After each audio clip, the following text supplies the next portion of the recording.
Então, boa tarde, pessoal. Nós vamos começar a terceira sessão do workshop de Regional de Segurança da Informação, nosso WRSEG. Nós temos 4 artigos nessa sessão. Eles são mais voltados para a parte de infraestrutura, um pouquinho diferente das outras, né? As 2 primeiras tinham sido mais na parte de malware em Android, em segurança em Android. Então, eu vou chamar o primeiro grupo, né? Que é o artigo Uma Análise das vulnerabilidades de segurança do Kubernetes, em que eu imagino que o Nicolas seja o apresentador. Isso. Eu imagino que esteja aberto para te compartilhar a tua tela. Então, ao seu tempo. Enquanto isso, né, enquanto ele vai colocando, eu não me apresentei. Meu nome é Luiz Augusto Dias Knob, eu sou professor do Instituto Federal do Rio Grande do Sul. Tá dando para ver certinho aí? Só um segundo, agora sim. Agora vai. Foi.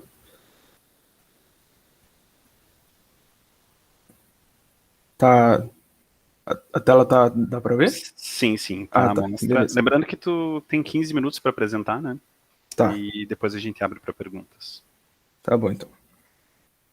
Bom, então, boa tarde. Eu sou Nicolas Ienzi. Eu vou apresentar o trabalho Uma Análise das Vulnerabilidades de Segurança do Kubernetes. Foi orientado pelo professor Charles Christian Mears, sou da UDESC, faço parte do Laboratório de Processamento Paralelo Distribuído da UDESC. Então, como a agenda tem um contexto e objetivos, falando um pouco sobre o Kubernetes, e vulnerabilidades exploradas em cluster Kubernetes e 2 subseções, erros de configuração e movimento lateral.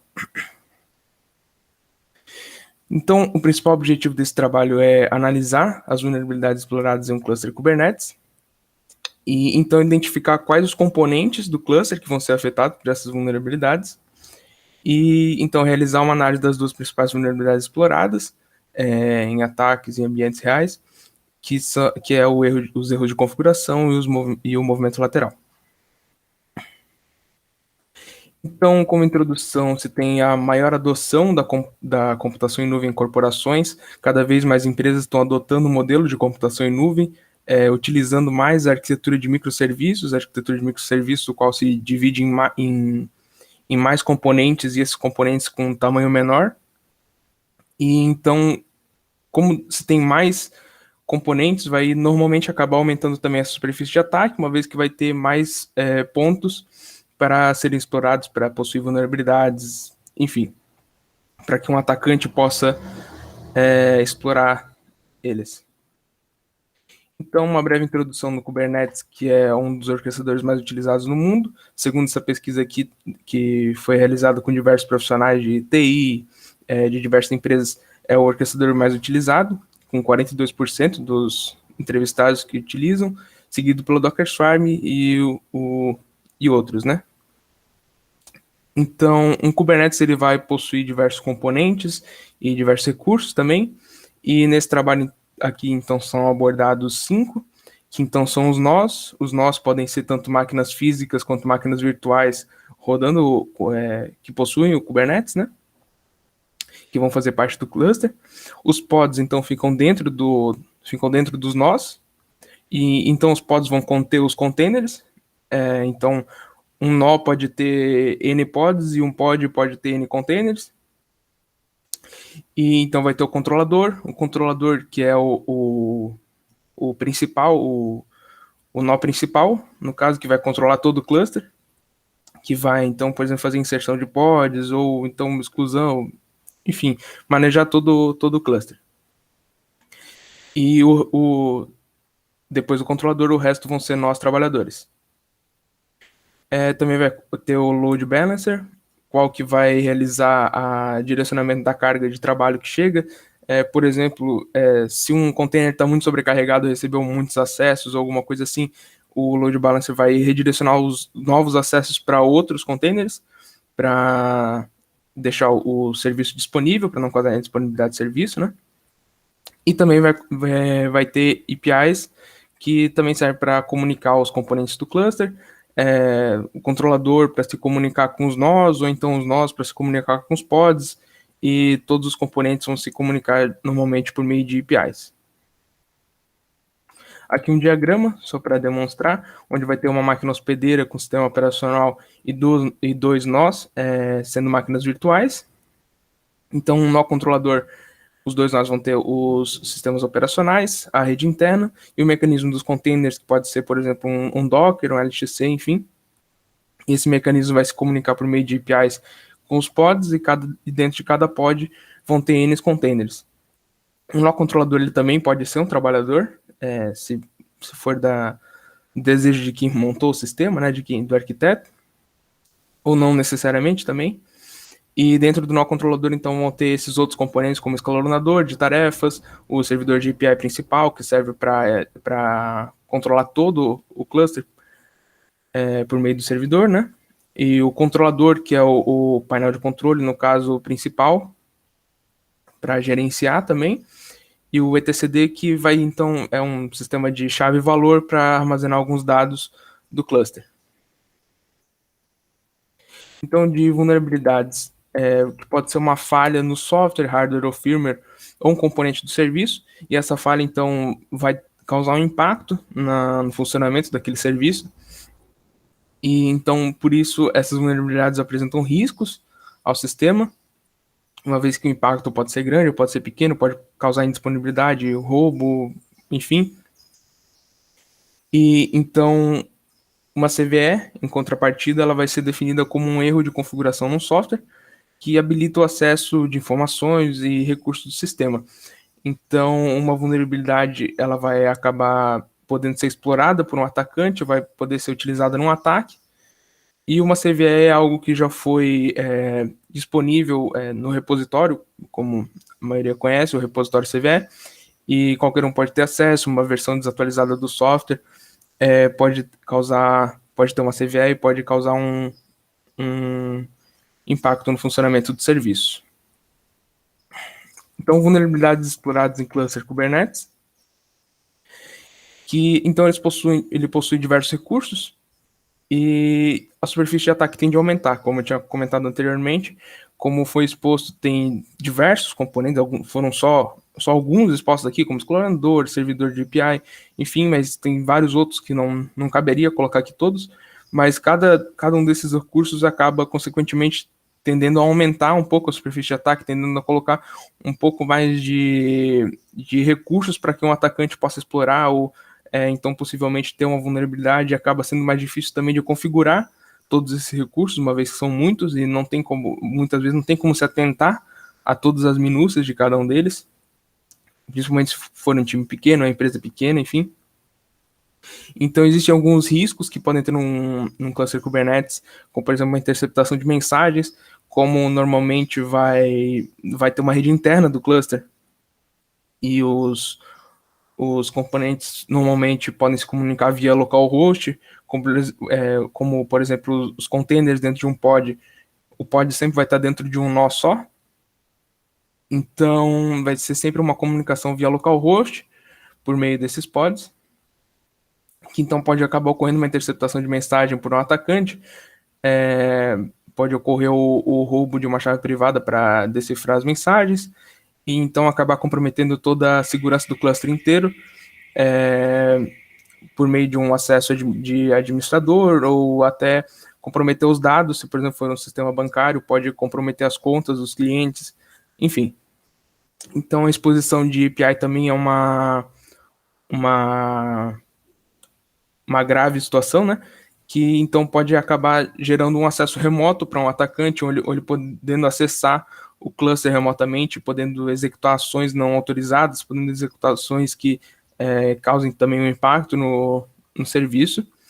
Então, ataques à rede interna podem ser comuns dentro de um cluster, uma vez, como eu falei, tem uma rede interna compartilhada entre todos os pods, os nós, enfim.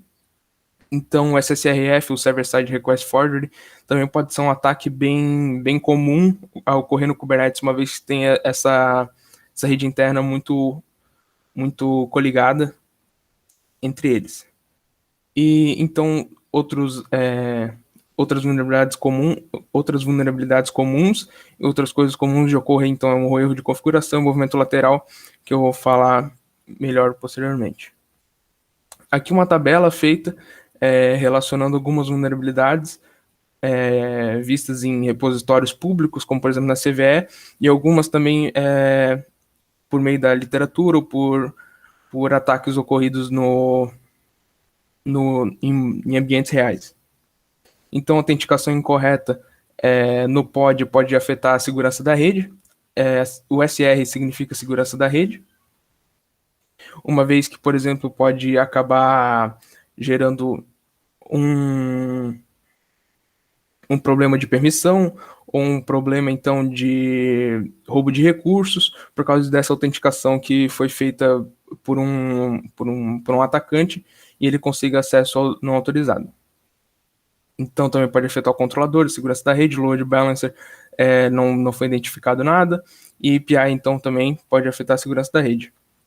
Então, aqui pegar, por exemplo, o SM, onde é a segurança do mecanismo do container. Então, a permissão indevida pode acabar gerando um risco na segurança do mecanismo do container no pod, por causa que, então, pode acabar sendo gerada uma permissão de, por exemplo, subir um container malicioso na rede que acabe atacando, acabe comprometendo a rede inteira. Ou então a validação imprópria de entrada no load balancer pode acabar impactando na segurança do hospedeiro. Isso por causa de uma CVE, não me recordo o número agora, mas que estava relacionado. E então também pode ter problemas com a segurança da imagem, como por exemplo a alocação de recursos sem limites, onde pode impactar no pod, pode então impactar na segurança da imagem deles, subindo uma imagem maliciosa, enfim. Então, erro de configuração, sabido já que a correta configuração dos componentes tem um papel essencial na segurança. A configuração de todos os componentes do cluster devem estar bem coerentes, devem estar concisas, devem estar seguras, no caso, não deve ter um erro de configuração lá dentro, principalmente nas políticas de segurança que tem no cluster Kubernetes, que pode ser uma possível ameaça quando mal configurada. Por exemplo, um erro no nome de um pod pode acabar gerando uma permissão indevida, por exemplo, se for um pod de administração e na política de segurança tiver o nome errado, pode acabar gerando permissões indevidas, pode acabar gerando esse erro essa vulnerabilidade dentro do cluster. Então, o movimento lateral, depois com o atacante, então ele compromete uma máquina, ele pode acabar se movendo por todas as máquinas da rede de computadores, então expandindo esse ataque por mais máquinas. Então, por exemplo, se ele chega num nó que está hospedando um serviço web, um container que está hospedando um serviço web por meio de uma vulnerabilidade, enfim, ele pode acabar chegando, então, por exemplo, num nó controlador, explorando vulnerabilidades na rede e atravessando diversos nós, diversos containers, até chegar numa máquina que seja comprometedora para o resto do cluster. Então, como dito antes, os containers dentro de um mesmo pod, eles se comunicam via localhost, então isso acaba sendo bem prejudicial caso tenha ali um erro de configuração que possibilite por exemplo, né, esse movimento lateral, onde ele pode acabar afetando outros containers que tenham umas informações com privilégios, tenham informações sensíveis, ou então esses containers tenham um privilégio de administrador e ele consiga se elevar seu privilégio ainda mais dentro do cluster inteiro. Aqui um diagrama demonstrando como um atacante ele consegue acesso remoto ao container do nó 1 e a partir de explorando uma vulnerabilidade nas políticas de rede, ele acaba acessando outros nós por meio da rede interna do cluster, outros containers, até chegar, por exemplo, num nó com permissões mais gerais, o que afetem o cluster inteiro. Então, como considerações finais e trabalhos futuros, é possível notar que as vulnerabilidades podem ser exploradas na maioria dos componentes. Aqui foram elencados só alguns, mas todos os componentes basicamente podem ser explorados alguma vulnerabilidade que pode acabar deixando o cluster exposto, acabando deixando ele vulnerável a ataques. E o impacto vai ser variado. A proporção ela pode ser maior quando se é realizado um ataque lateral, como falado anteriormente, um container que esteja hospedando um serviço web não vai ser tão perigoso quanto um banco de dados, um container com um banco de dados, por exemplo, com informações de diversos clientes, onde ele possa alterar, fazer buscas, enfim. Então, como trabalhos futuros, tem testar a superfície de ataque, descrita nesse trabalho, e outros também, como eu falei, podem ter várias, e também analisar os resultados e o impacto da, dessa superfície de ataque, a exploração dessas vulnerabilidades em cada superfície de ataque. Estou aberto a perguntas, aqui algumas referências. Seria isso, obrigado. Obrigado pela apresentação, Nicolas. Tu pode deixar ela aberta. Daí qualquer coisa, fica o teu contato ali também. Só um pouquinho. Eu abro perguntas. Alguém quer fazer alguma pergunta pro Nicolas?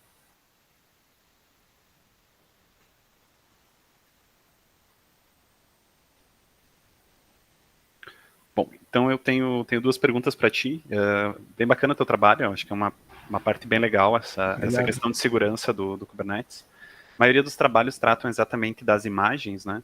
Então, dessa distribuição das imagens e das vulnerabilidades que ocorrem dentro das imagens, que acho que isso é um erro de configuração mais comum, né? Então, as pessoas criam as imagens para colocar dentro do seu cluster e nunca mais atualizam elas, né?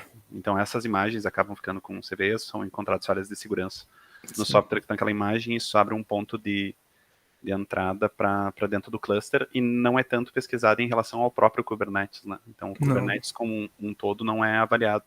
Tu chegaste a ver, em relação às versões do Kubernetes, qual que é o cuidado que eles têm com essa atualização constante baseada em segurança?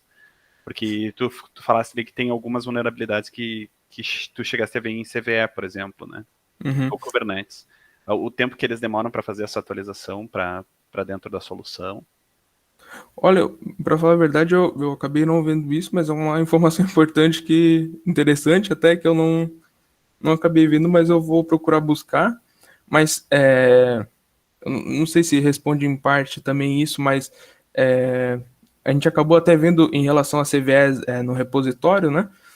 Tem algumas alguns anos ou algumas versões do Kubernetes que possuem muito mais vulnerabilidades ali do que outras. Isso eu não cheguei a ver, mas algumas vezes eu acho que pode até ser dentro da empresa. Eu vejo que tem muita gente dentro da empresa mesmo que é focada só em segurança. Da empresa não, né? Do projeto do Kubernetes.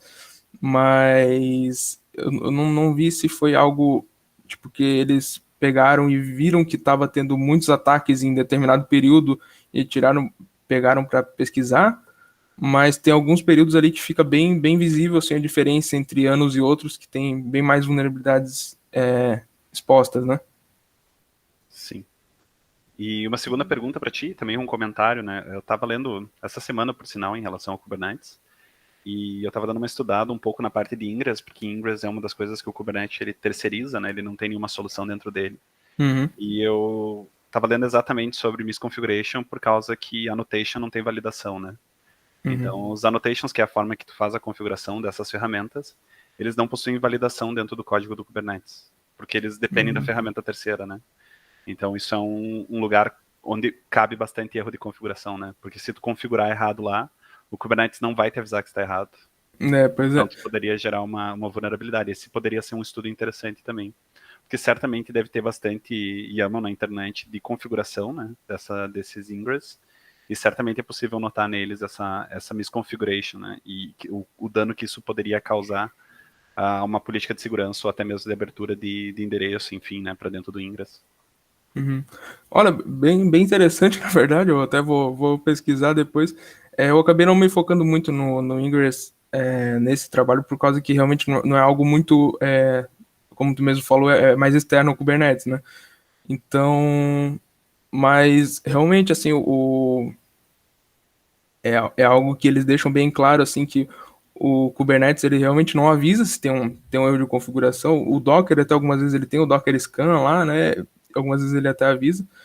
Mas realmente o Kubernetes é algo que eles dizem, ó, fica bem esperto, por causa que provavelmente vai ter um erro aí no meio, ou como falaste no Ingress, ele é realmente bem sensível ali, né?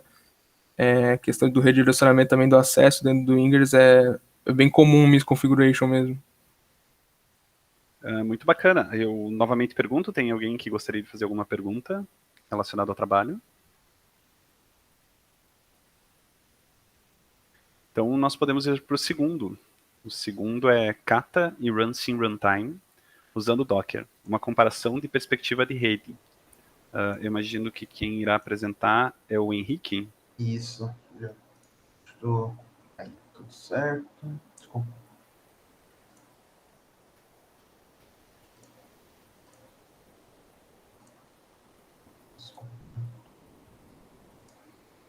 Então, vou... Vocês estão conseguindo ver tudo?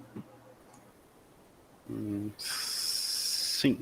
Tá, ok. Certinho. Então tá. Meu nome é Henrique, né, como foi apresentado, e eu vou apresentar para vocês o meu trabalho de pesquisa, no qual foi orientado o professor Charles Christian Mears. Ele é intitulado Cat-RunC, usando Docker. Então, esse trabalho, basicamente, eu vou acabar trabalhando um pouco mais do módulo específico dentro da plataforma Docker, que vai ser explicado na parte de definições. Mas antes eu vou dar um pouquinho de contexto e finalizando com objetivos, mostrando um pouco dos experimentos e resultados obtidos.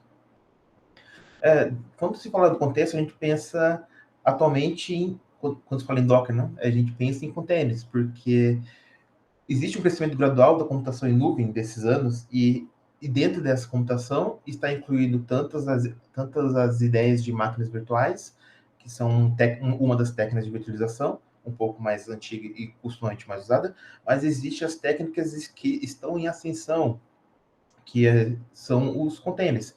São técnicas similares, mas possuem algumas diferenças que podem causar alguma performance, uma melhora ou uma queda de performance. Rapidamente, dizendo aqui, né, nessa imagem, é possível ver que existe um aumento na utilização de serviços de nuvem, pelo menos da Microsoft, nesse gráfico, mas toda essa ideia desse aumento não é exclusivo da Microsoft. Outras empresas como a Amazon, como a Google ou a IBM também apresentam esse mesmo crescimento do seu serviço de nuvem. Então, existe tanto quanto aprimoramentos, tanto quanto investimento em aplicações em nuvem que utilizam tanto de máquinas virtuais quanto utilização de containers. E os containers em si, eles são uma tecnologia de virtualização que funciona em nível de sistema operacional. Então, ele trabalha com o núcleo do sistema operacional da máquina e ele pega um processo específico e depois ele encapsula esse processo. E dentro dessa caixinha chamada de container, ele pega o código que roda o processo, todas as suas configurações, todas as suas dependências e também o seu ambiente de execução que precisa rodar essa aplicação e chama de container. E isso é muito interessante porque o processo em si, ele fica menor quando você compara a máquina virtual, porque a máquina virtual você tem que pegar tanto quanto um sistema operacional, suas funcionalidades extras, toda a sua comunicação de kernel, e depois pegar todo o processo para você fazer ele rodar dentro dessa máquina virtual. Isso acaba ocupando mais espaço e às vezes pode ter uma perda de desempenho quando se compara pelo menos a tecnologia de containers. E dos containers, especificamente, o trabalho vai trabalhar com o Docker. Ele é um serviço que fornece a utilização desses containers. Ele é uma plataforma como serviço e ele entrega esses containers de forma automatizada. O Docker, ele acabou, quando ele foi criado em 2013, 2014, ele percebeu que não existia um padrão de como você deve criar um container, como você deve gerenciar um container ou excluir um container. E conversando com as outras empresas, eles acabaram decidindo criar uma padronização. E essa padronização foi uma estrutura de governança aberta chamada de Open Container Initiative. E dentro dessa forma de governança, eles criaram vários documentos que foram propostos e aceitos pela comunidade de como você deve criar um container, todas as questões de segurança, de criação e exclusão. O Docker, ele deu algumas das suas aplicações que foram introduzidas na sua plataforma de forma aberta. Então, alguns módulos que eles criaram são abertos para o público fazer testes, para fazer ou criar outras novas ferramentas similares, porque como existe uma padronização, eles se outras empresas, outras entidades olharem esse código, eu posso fazer diferente, eu vou fazer desse jeito. Eles podem fazer isso. E basicamente foi isso que, foi isso que aconteceu. Uma outra comunidade aberta olhou essa documentação que estava no Open Content Initiative e falou: tem questões de segurança que podem ser trabalhadas melhor. E eles fizeram isso. Eles pegavam a ideia dos containers e colocaram um container dentro de uma outra máquina virtual. Isso dá um pouco mais de segurança. Esse encapsulamento específico dá um pouco mais de segurança pelo fato que ele já bloqueia, por exemplo, os movimentos laterais, que vai ser explicado na parte de detalhamento. Assim, o objetivo desse trabalho é fazer uma análise comparativa do desempenho entre diferentes runtimes na plataforma Docker, entre dois runtimes, especificamente. No caso, o Docker ele tem um padrão chamado de runC, e o Kata Containers ele implementa o que nós chamamos de Kata, simplesmente.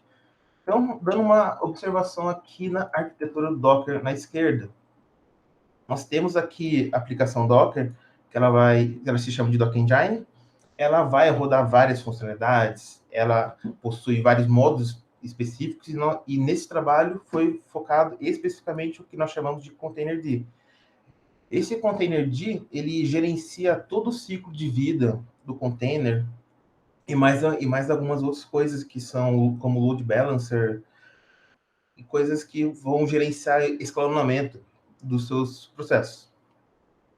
O trabalho, ele trabalhou especificamente neste módulo, como foi dito. Ele se chama runtime, para o Docker runC e para o Kata, como o nome implica, se chama Kata.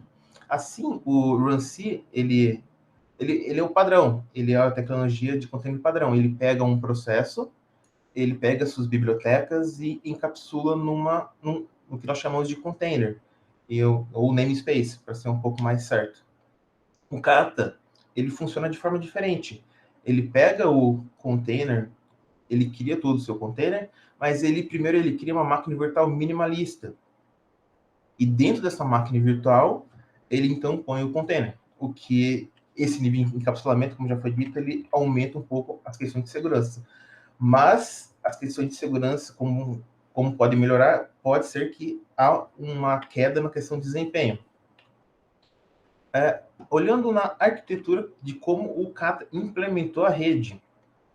Geralmente, quando a gente está trabalhando com o Docker, nós trabalhamos com pares de Ethernet virtuais. A gente pega um switch virtual, que por padrão é o Docker Bridge, a gente pega um par virtual e conecta diretamente na interface do container. E isso aqui seria uma conexão.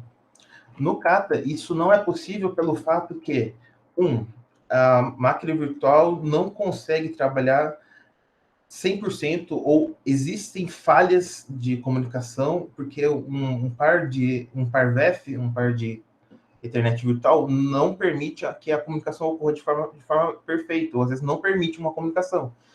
Precisa de métodos diferentes, precisa fazer alguns espelhamentos.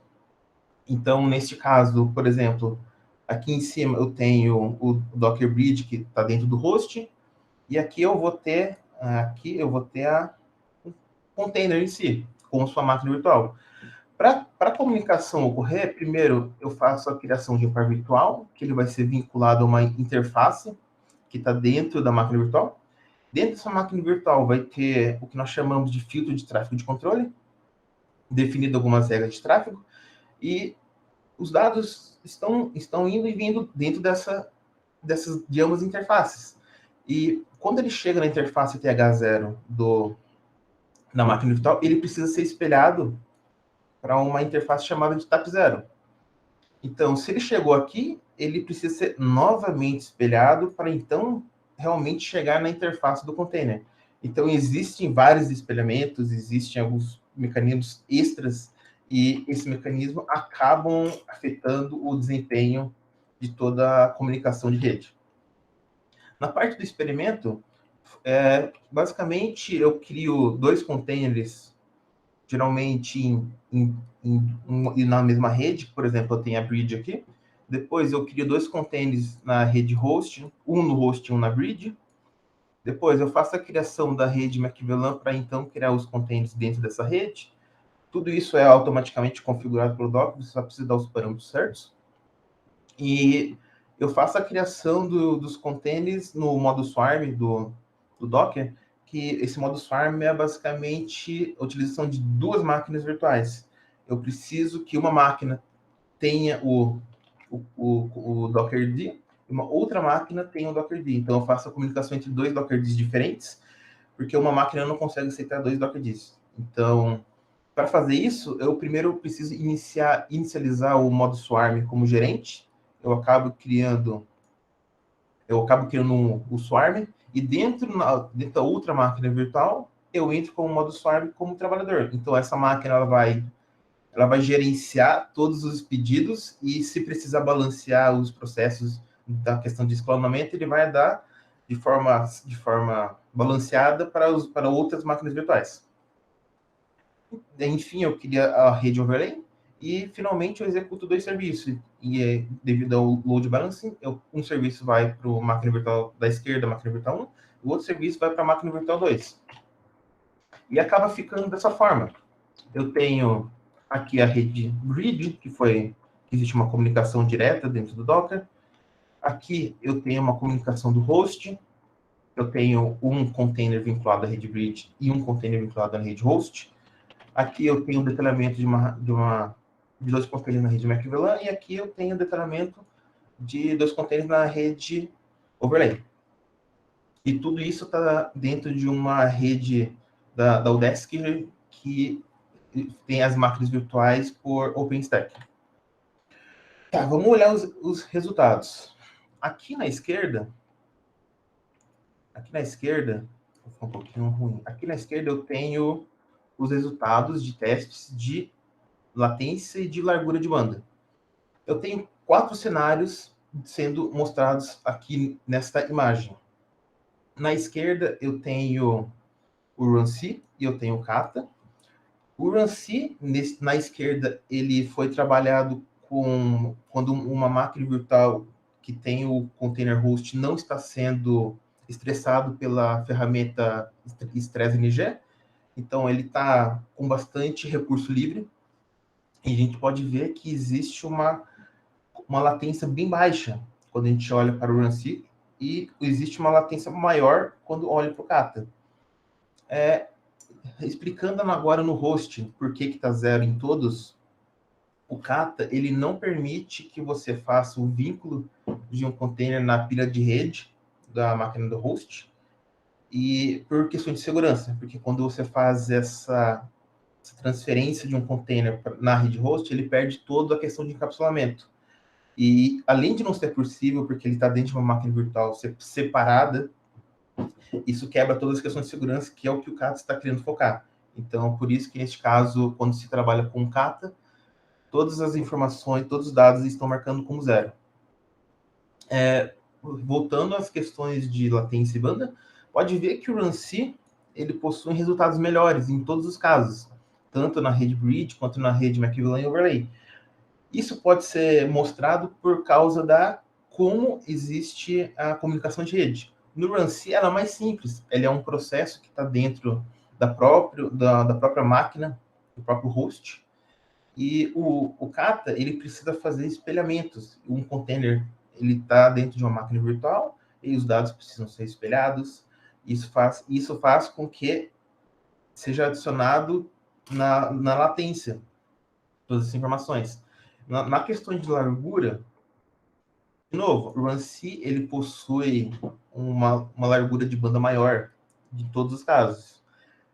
Isso porque a latência está tanto relacionada a largura está tanto relacionada com a latência, tanto quanto ele também é implementado.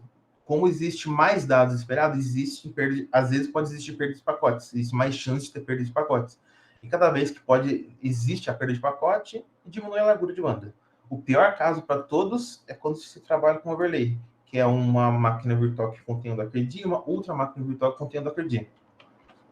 Aqui na direita agora, nós temos as máquinas virtuais, os containers o container host ele foi trabalhado com o stress-NG. As máquinas estão estressadas, todas as CPUs estão simulando o uso máximo, no caso, 2 CPUs para cada container. Então, existe fila, a fila da CPU existe uma fila agora. Isso afeta um pouco tanto a latência quanto a largura de banda. São números significativos que podem ser que pode ser um pouco melhor trabalhado mais para frente com tecnologias quando ele forem mais atualizadas. Para finalizar então, o Kata Containers ele ainda possui um longo caminho para atingir a velocidade dos containers do Docker. Ele aumenta a questão de segurança, fazendo um trade-off na questão de performance, de desempenho. E para trabalhos futuros, talvez seja mais interessante a gente querer comparar o Kata Containers com algumas máquinas virtuais tradicionais, as KVMs, que nós faremos todas as configurações, ou também fazer pesquisas sobre algumas arquiteturas nativas de nuvem para usar como cenário de teste mais próximo da realidade. Eu acho que é isso. Passei um pouquinho do tempo, mas, por favor, estou aberto a perguntas. Obrigado, Henrique. Abro ao público. Alguém quer fazer uma pergunta? Não sejam tímidos. Bom, eu tenho perguntas, né? Então, como eu falei, eu gosto bastante dessa área. Então, é uma área que eu me interesso. Eu instalei Kata, acho que a primeira vez em 2019, início de 2019, se não foi 2018. É uma ferramenta que eu acho bem legal, assim, bem interessante a ideia dela. Não acho que ela serve para todo cenário, né? Mas, enfim, para alguns cenários específicos, ela é uma solução bem interessante. Eu acho que cenários de segurança, se eles conseguirem melhorar um pouquinho mais as questões de como pode ocorrer a performance, o trade-off de performance por comunicação, pode ser que eles sejam viável. Eu ainda não consigo, pessoalmente não consigo enxergar ainda casos que podem ser utilizados como, por exemplo, um servidor comparado a um servidor da AWS, já, por exemplo, já deve ter questões de segurança desse nível. Eu creio que melhores, uma implementação melhores, mas sem base científica, né? Mas é isso que eu acho sobre o Kata, por enquanto. Na verdade, isso era um dos comentários que eu gostaria de fazer, né? Existe uma solução que é o Firecracker, que é outra de virtualização. Não sei se vocês chegaram a dar uma olhada, não sei se vocês não quiseram comparar por algum motivo. Eu conheço um pouquinho do Firecracker, mas não estudei a fundo. Não olhei nenhuma documentação por completo, assim. Ele seria daqui a pouco uma solução interessante até para vocês compararem, né? Para ver a diferença, porque os dois têm mais ou menos o mesmo princípio, né? É trabalhar uma micro VM e dentro da micro VM rodar o container. Então pode ser uma coisa interessante para testar contra, né? Para ver qual que é a evolução dos dois. E aí uma outra pergunta bem técnica, cara, se tu não souber responder não tem problema, assim, mas na comunicação entre a TAP e a VTH, tem duas opções dentro do Kata. Aqui, uma, né? Que é isso, é nessa comunicação aqui dentro, né? Dentro da ETH aqui que ele está recebendo para a TAP. Isso. Que é TC Filter e a outra acho que é Mac VLAN, né? Dentro dele. Tu não chegaste a fazer teste mudando aqui dentro para ver se tu teria alguma diferença? Por padrão, eu utilizei essa arquitetura mesmo, mas eu acabei utilizando a rede McFlow do Docker. Eu não sei o que exatamente isso faria na comunicação em si. É que não é nessa parte, né? Desculpa. Pode continuar. Ah, não, pode falar. Eu posso estar confundindo as coisas, então. Não é na comunicação dos containers, tá? É dentro da máquina virtual do Kata. Sim. Ele tem essa pequena alteração de configuração que dá para fazer ali. Não fiz nenhuma alteração de configuração, utilizei o formato padrão mesmo, de comunicação de fios de tráfego, somente mesmo. Uhum. Eu não sei dizer o que poderia... Eu creio que poderia ter um desempenho melhor, porque observando pelas comunicações só dos containers, o MacVLAN ele chega próximo da bridge e ele é um pouco mais seguro do que só a bridge, em todos os casos. Então, eu imagino que poderia resultar em um pouquinho mais de desempenho sem perder toda a questão de segurança, mas não posso afirmar nada por enquanto. Uhum. Até no desenho agora vi ele tá com TC Filter, né? Na parte de comunicação entre a TH e a TAP0. Então, tem uma outra opçãozinha lá, que não é a padrão. Tu poderia dar uma olhadinha. E Na possivelmente própria vai ter um... documentação do GitHub, isso? Sim, lá tem, cara. Ok, Dá uma olhadinha lá que vai ter nessa parte aqui do Katashin, né? Na parte que ele faz a comunicação da TAP. Ali tu tem uma outra opção além do filtro, do TC Filter, né? Então daqui a pouco ela traz algum resultado diferente. É até uma comparação interessante para fazer. Sim. Isso pode ser. Isso eu acho que eu vou dar uma pesquisada, sim, com certeza. Alguém quer fazer uma pergunta agora? Alguém quer fazer algum comentário? Bom, então, obrigado, Henrique. Obrigado. E vamos para o terceiro artigo da sessão, que é usabilidade de ferramentas para assinatura digital de documentos PDF, que eu imagino que vai ser o Diego Reitz, professor Diego Reitz, vai apresentar. Exatamente. Obrigado, Luiz. Sobrou para mim essa, vamos lá. Deixa eu ver se eu compartilhar aqui rapidinho. Modo de apresentação.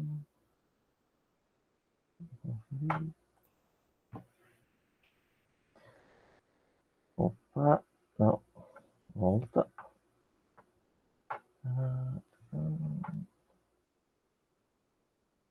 Vou compartilhar a tela inteira.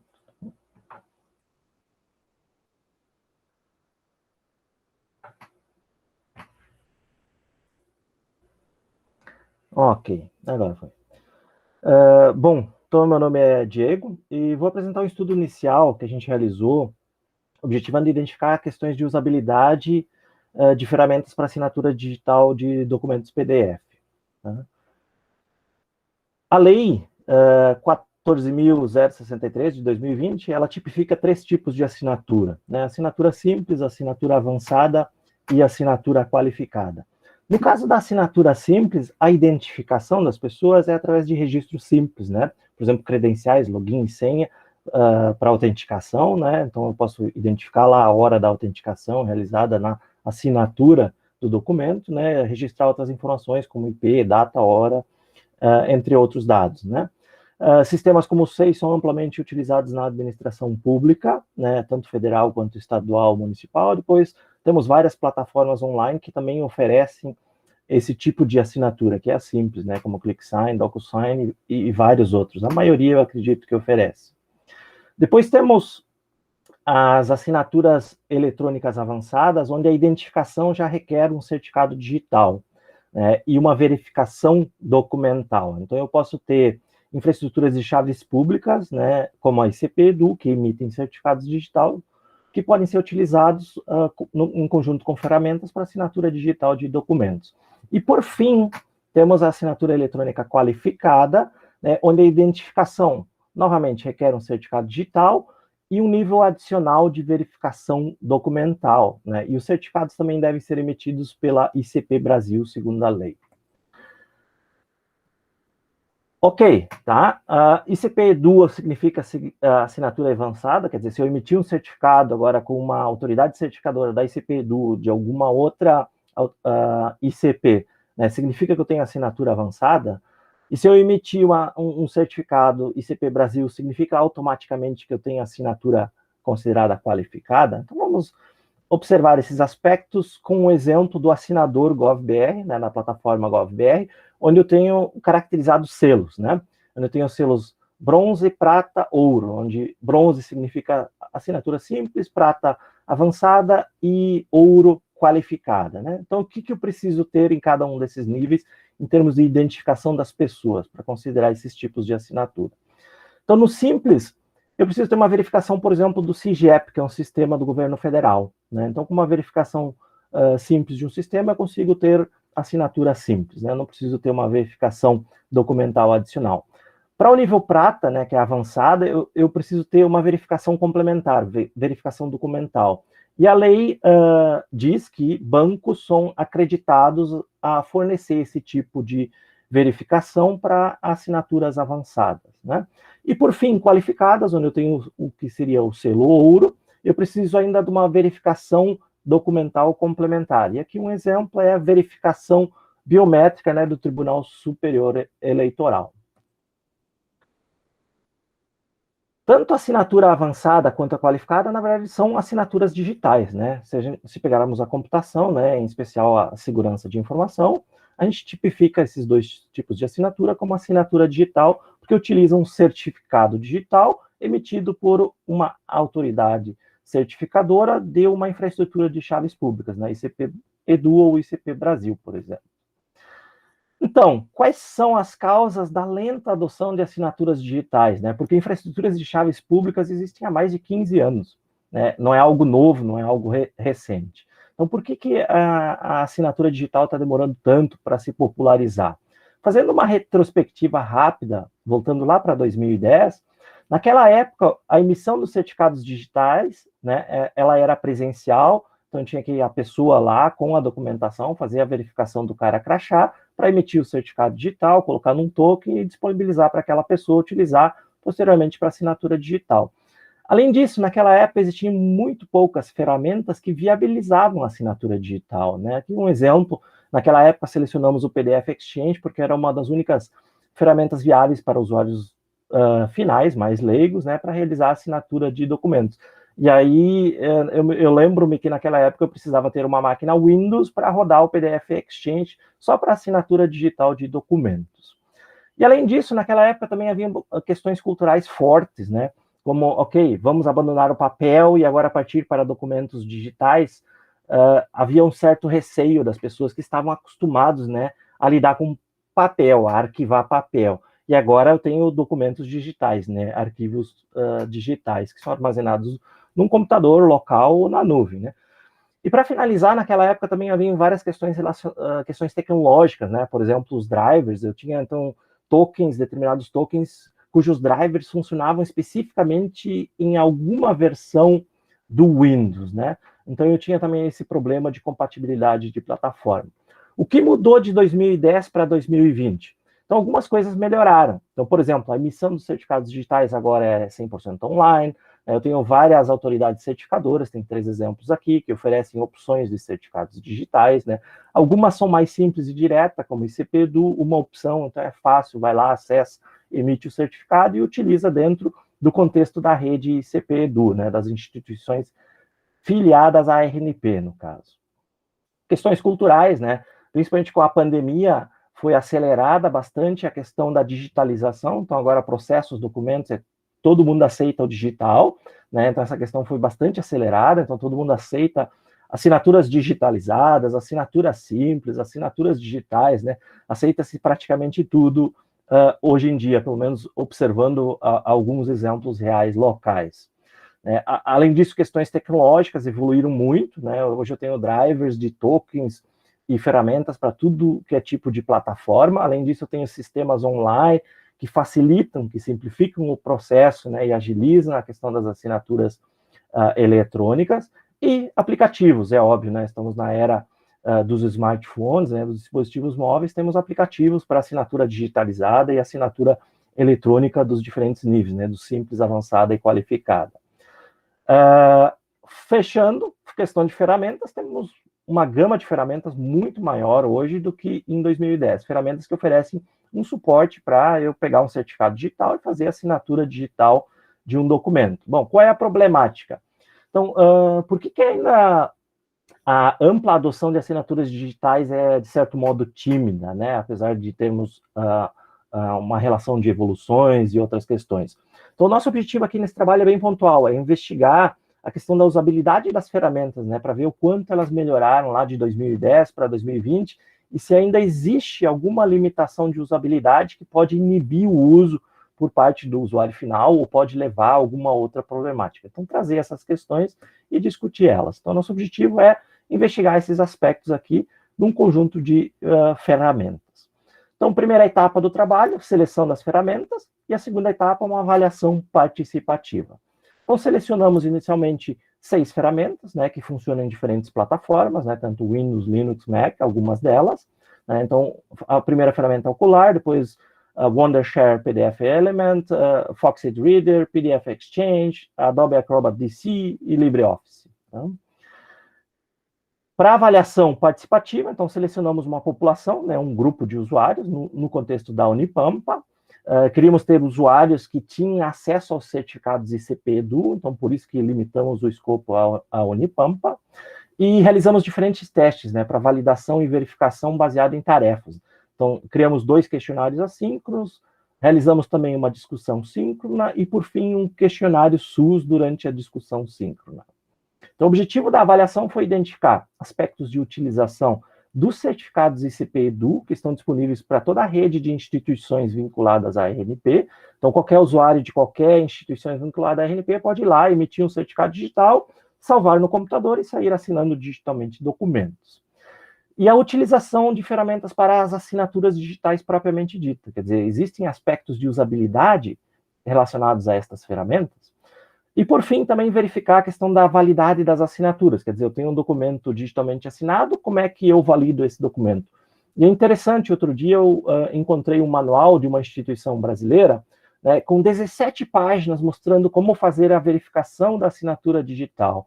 E eu pensei, 17 páginas, qual é o usuário final que você vai dar o trabalho de seguir um manual de 17 páginas só para fazer a verificação da validade da assinatura digital, né? Parece ser um processo bastante pesado. Bom, então o primeiro questionário é assíncrono, 11 perguntas e 2 tarefas, né? O questionário disponível ali no QR Code.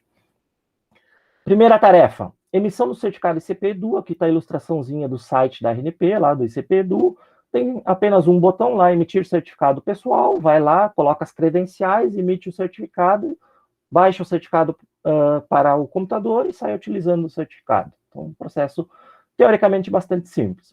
Segunda tarefa, bom, tendo o certificado digital ICP-EDU, agora eu vou assinar digitalmente um documento, né? Aqui tem um exemplo de um carimbo visual, né, do Adobe Acrobat, com uma assinatura, indicando que aquele documento foi digitalmente assinado, né? E o segundo questionário, 6 perguntas e uma tarefa, tá? Qual é a tarefa? Verificação e validação de 4 documentos PDF digitalmente assinados, né? Entretanto, 2 documentos foram assinados com um certificado válido e 2 documentos foram assinados com um certificado revogado. O objetivo era, então, identificar o quanto, né, na verdade, as ferramentas auxiliem os usuários na questão da validação dessas assinaturas, né? Porque um certificado revogado deveria ser, no mínimo, gerado um alerta, dizendo, ó, esse documento está assinado com um certificado revogado, que pode ter sido perdido pelo usuário e estar sendo utilizado por usuários mal intencionados, né, um hacker. No contexto dos resultados, então, iniciamos ali com um público participante, tivemos 18 pessoas autodeclaradas digitalmente proficientes, e, na verdade, os números na sequência indicam essa proficiência digital, porque 79% sabe a diferença entre uma assinatura simples e uma assinatura qualificada, né, tipificada na lei, 90% já tinha assinado digitalmente um documento PDF, ou seja, já sabia o que era e como é que era o processo. Então, é um público digitalmente bastante proficiente para a tarefa. Então, qual é o resultado agora com esse público? Então, na questão de emissão dos certificados, podemos observar, né, fizemos uma análise e solicitamos quanto tempo levou para a emissão dos certificados, né? Havia uma das questões lá no formulário. 25% do público participante, né, informou que levou mais de 10 minutos, né? Então, alguns tiveram problemas na hora de acessar o site do ICP-EDU e gerar o certificado. O que é um pouco preocupante, porque estamos falando de um público digitalmente proficiente, né? E mais preocupante ainda é a questão da assinatura digital. Então, acessei o site da ICP-EDU, gerei o certificado, coloquei na minha máquina, agora fui utilizar o certificado para assinar digitalmente um documento. 33,3% levaram mais de 10 minutos para assinar um documento digital, utilizando a ferramenta que nós indicamos. Então, enviamos instruções por e-mail, pré-selecionamos as ferramentas, né, de forma aleatória, indicamos, ó, queremos que você utilize esta ferramenta para assinar digitalmente um documento PDF, tá? Então, 33% levou mais de 10 minutos para assinar digitalmente o documento. Alguns aspectos levantados pelos participantes, né, com relação a essa demora, por exemplo, para as assinaturas digitais. Baixa intuitividade, né, a maioria das ferramentas ainda não oferece um botão, um recurso simples de identificar lá, quero assinar digitalmente esse documento, né? Ou antes disso ainda preciso importar o certificado para o sistema ou para a ferramenta, né? Então tem várias questões.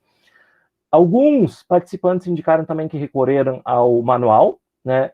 E isso, considerando que o público atual é adepto de smartphones, né, de aplicações altamente intuitivas, onde uma criança, um idoso, qualquer um sai utilizando, é um problema, né? Utilizar manual. Preciso usar um manual para conseguir fazer uma assinatura digital com uma ferramenta moderna, né?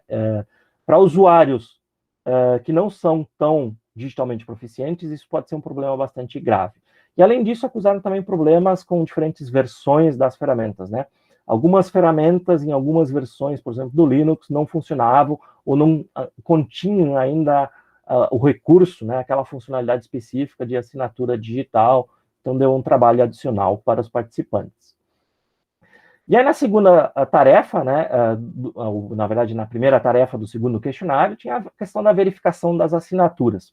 Né, 4 documentos, 2 com certificado revogado, assinados com certificado revogado, 2 assinados com certificado válido.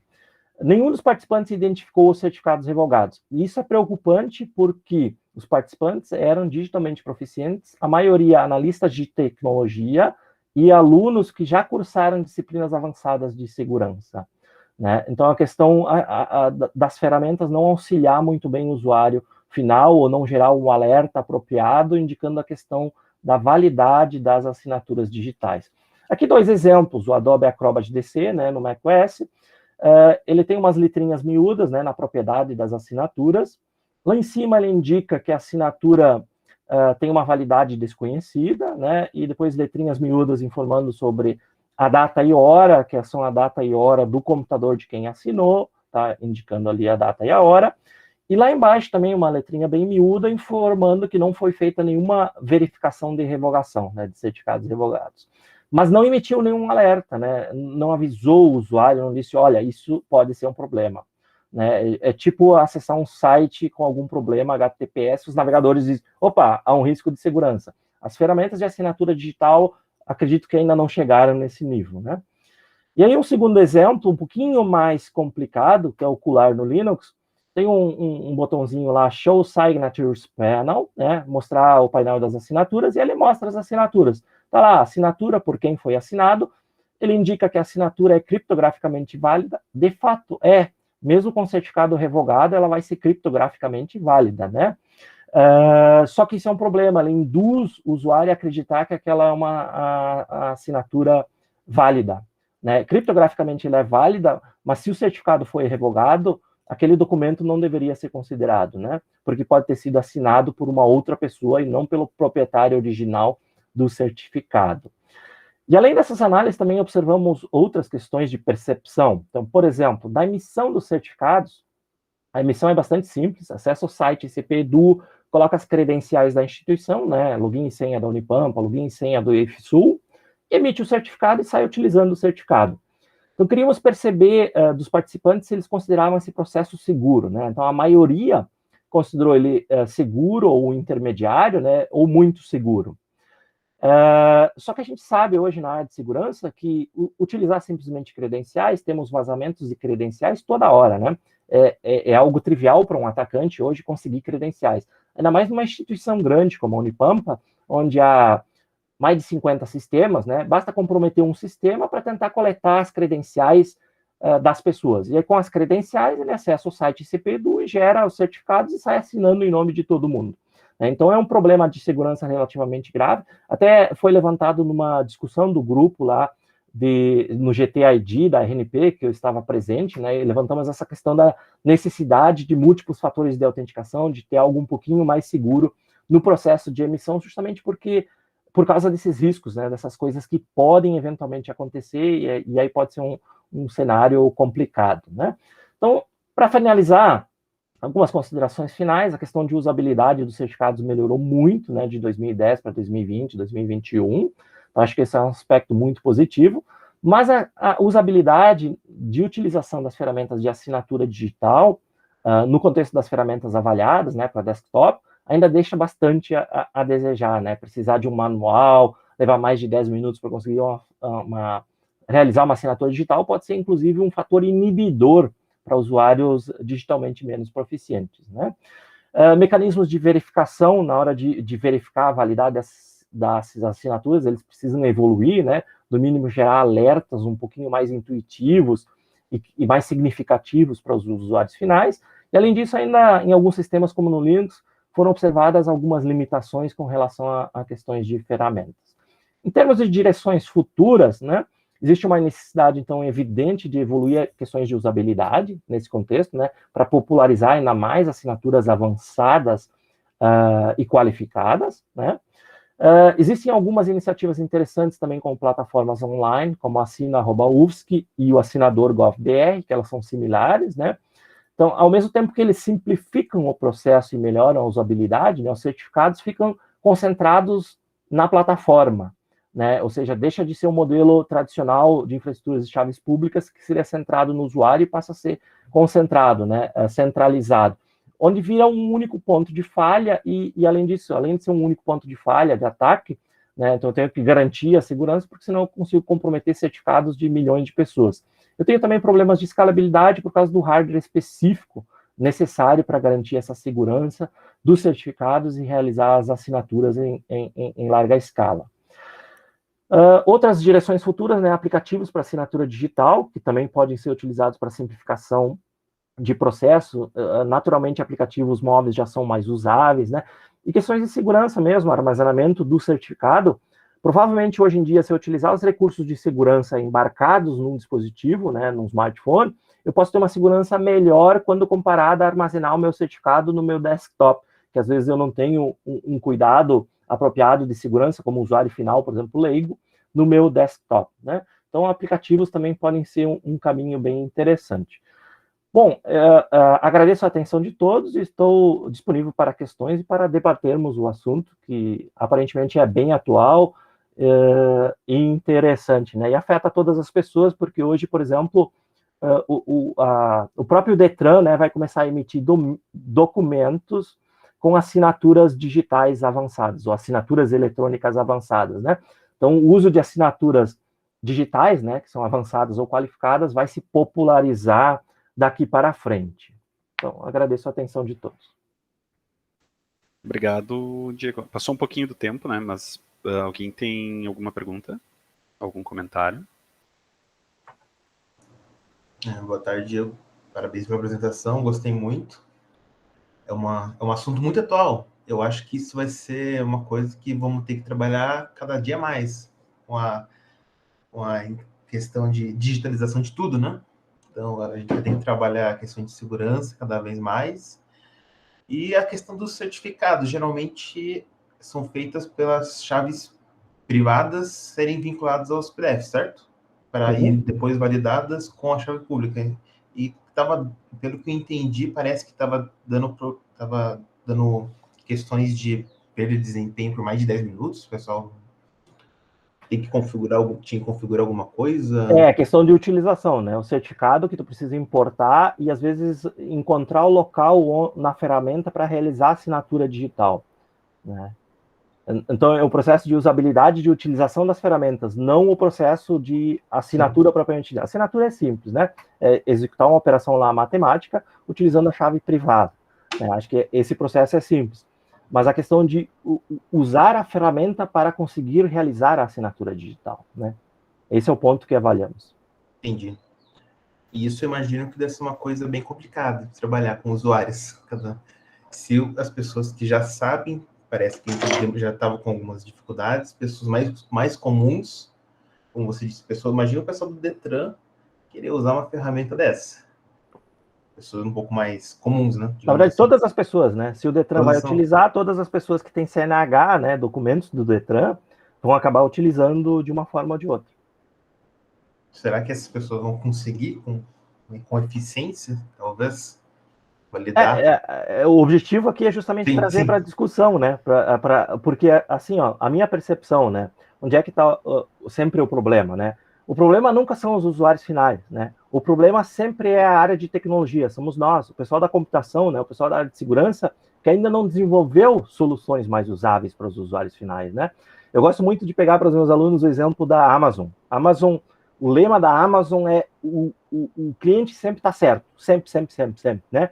Então, o que acontece? Se algo de errado está acontecendo com o cliente, eles transformam o negócio, o business, né? Eles adaptam os sistemas para o usuário final. Então, para mim, o que está faltando aqui, por exemplo, nesse contexto de assinaturas digitais, é exatamente a mesma coisa, né? Quer dizer, adaptar ferramentas, adaptar processos, melhorar. E esse papel é nosso, né? É nós da computação que criamos as soluções. Então, a discussão é mais nesse sentido, quer dizer, está faltando trabalho nosso para melhorar esse cenário. Entendi.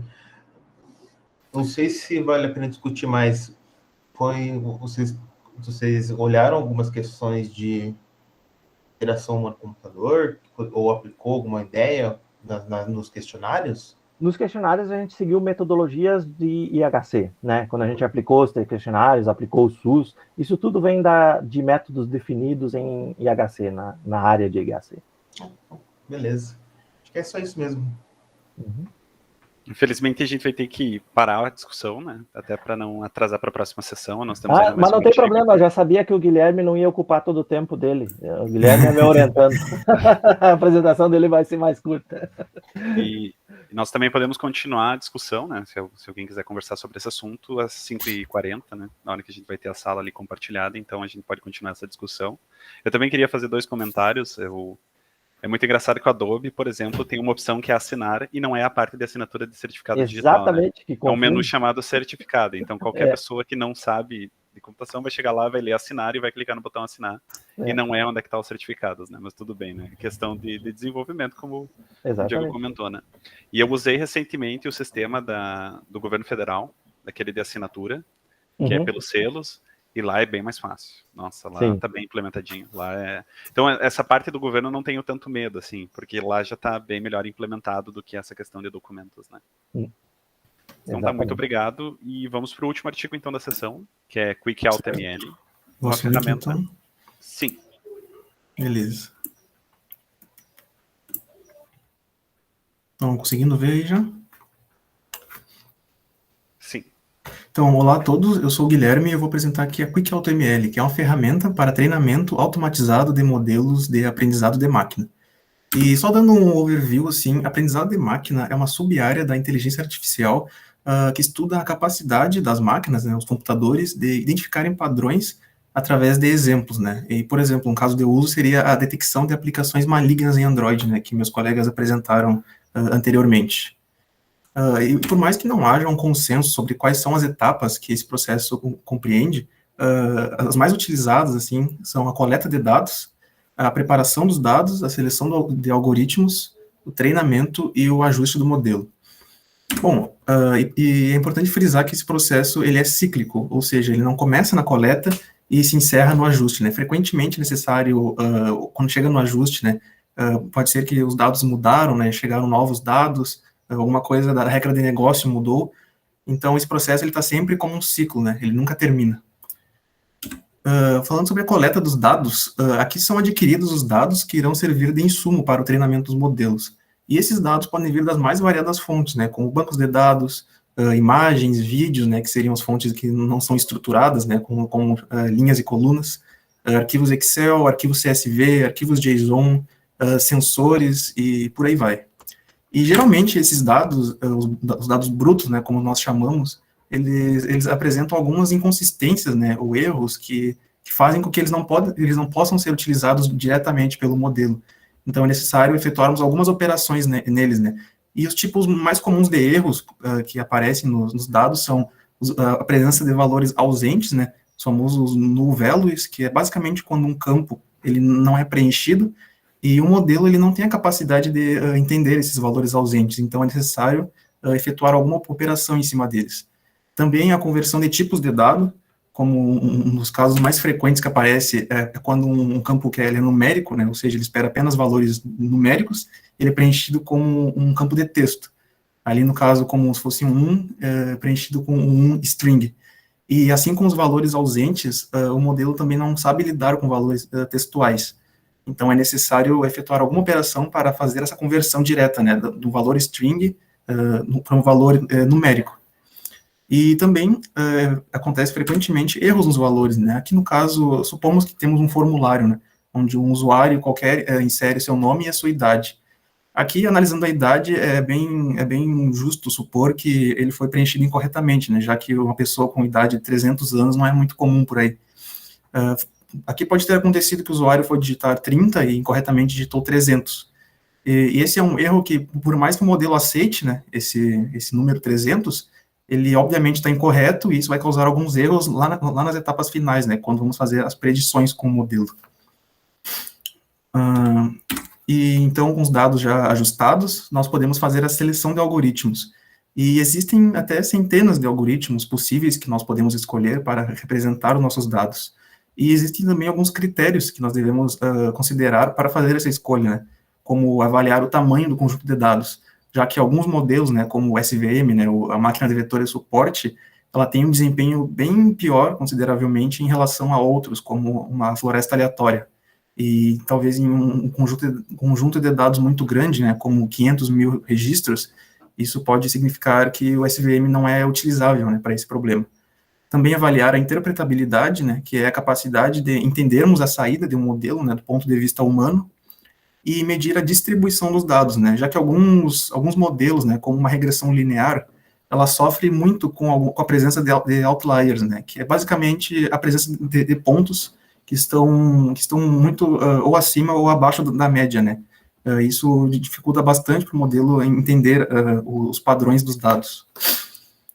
E após, então, a seleção do algoritmo, né, nós podemos passar para a etapa de treinamento. E na etapa de treinamento, nós temos que definir a métrica que queremos utilizar para medir, né, qual vai ser o desempenho do modelo em comparação com outros, por exemplo. E assim como os modelos, com os algoritmos, nós temos várias métricas que podemos selecionar, né, e cada métrica, ela mede um aspecto diferente do modelo, né, por isso nós dizemos que não há uma métrica certa ou errada, né, ela é sempre considerando o escopo do nosso problema que nós queremos resolver. E, por exemplo, a acurácia, ela é a mais intuitiva das métricas, né, pelo menos das métricas de classificação. Então, é mais fácil para um humano entender, né, qual que é o significado da acurácia. Enquanto que também ela sofre bastante com a presença de dados desbalanceados, né.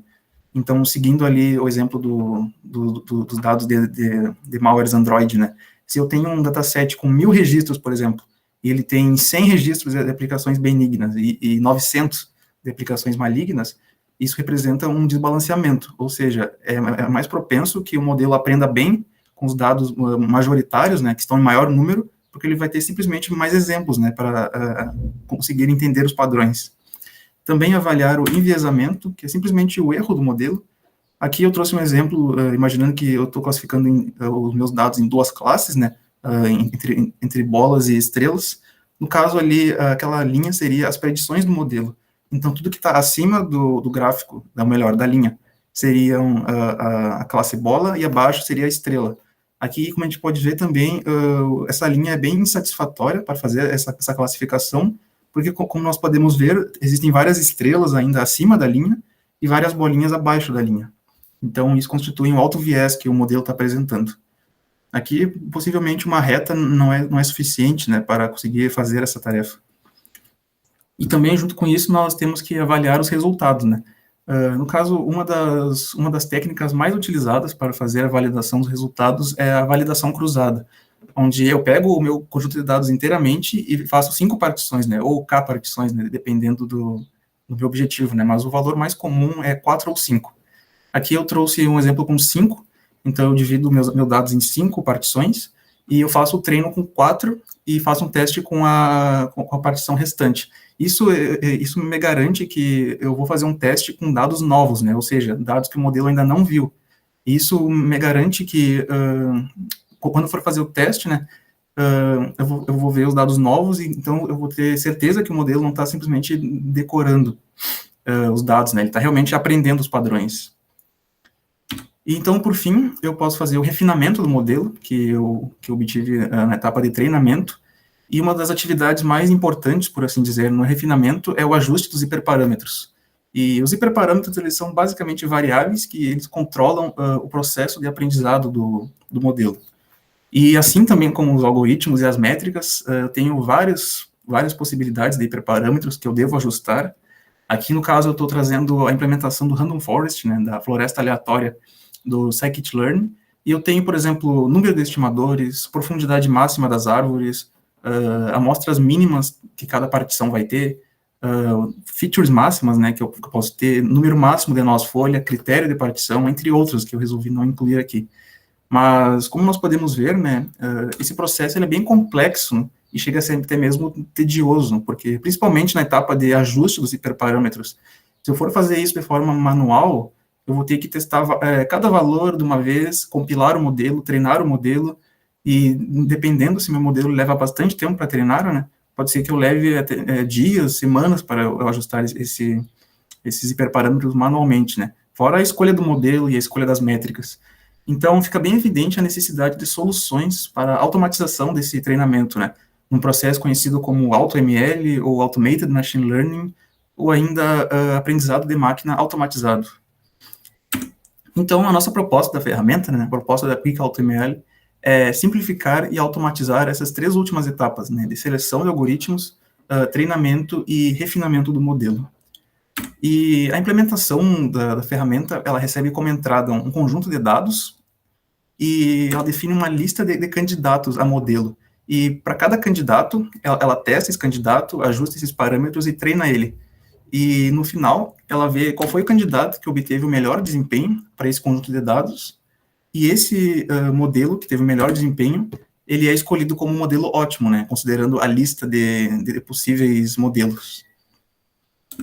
E para fazer a avaliação, nós escolhemos a TPOT, que é uma ferramenta de otimização de pipelines de aprendizado de máquina.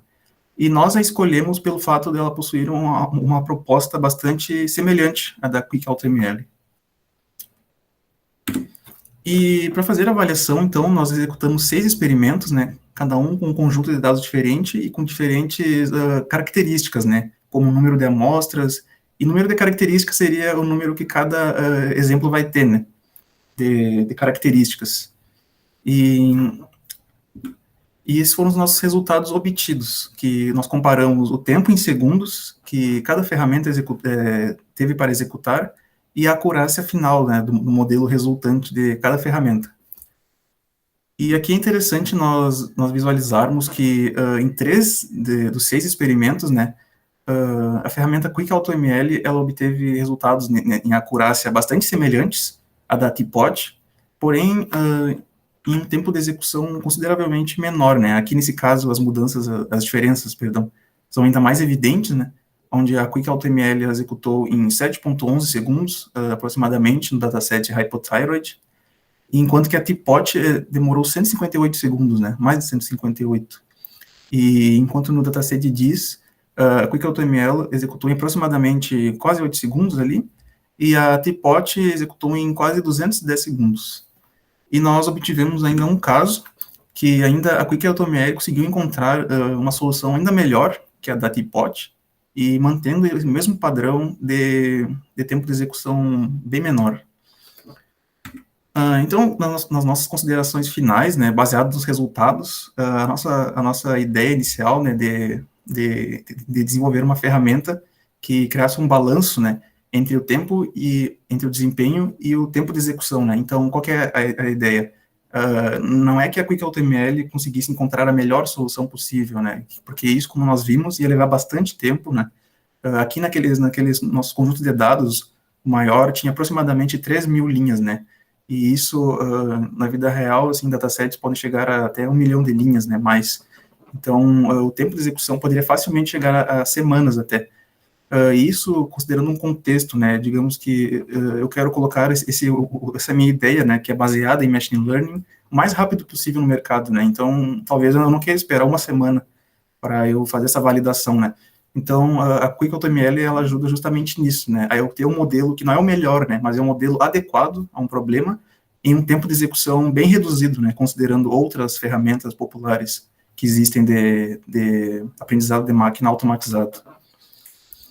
E como melhorias futuras, né, nós pretendemos oferecer suporte a outros algoritmos, né, aumentar aquela lista que eu mencionei anteriormente, né, com outras abordagens, né, como redes neurais, por exemplo, implementação de etapas de processamento de dados, que foi aquela segunda etapa que eu também mencionei anteriormente, e a utilização da interface gráfica do usuário, né, para disponibilizar as interfaces, já que atualmente a Quick AutoML está disponível como uma biblioteca do Python, e então nós queremos utilizar essa interface gráfica do usuário futuramente. E era isso, pessoal, muito obrigado. Estou disponível aqui a perguntas. Obrigado, Guilherme. Alguém quer fazer alguma pergunta?